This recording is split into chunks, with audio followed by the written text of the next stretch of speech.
मी अथर्व वाघ आज साधना आधार वृद्ध सेवा केंद्र येथे दरवर्षीप्रमाणे गणपतीची स्थापना करण्यात आली आहे। यावर्षी आम्ही श्री स्वामी समर्थ यांच्या प्रदक्षिणेचे देखावा तयार केला आहे।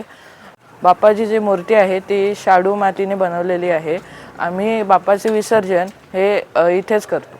काही जणांना स्वामींचे दर्शन अक्कलकोटला जाऊन दर्शन घेता येत नाही, त्यांनी इथे येऊन स्वामींचे दर्शन घ्यावं। मी स्वरूपात ज्याने ज्या लीला दाखवल्या आहेत त्यातील थोडी फार का होईना आमच्या परीने जे होईल ते आम्ही इथे साहित्याच्या स्वरूपात दाखवण्याचा प्रयत्न केलेला आहे। ज्यांना कोणाला अक्कलकोटला जाणं शक्य होत नाही किंवा काही नाही त्यांच्यासाठी हा सुवर्ण संधी म्हटली तरी चालेल। त्यामुळे बाप्पाचंही दर्शन घ्या आणि त्याच्यासोबत स्वामींचंही दर्शन घ्यावे ही माझी नम्र विनंती।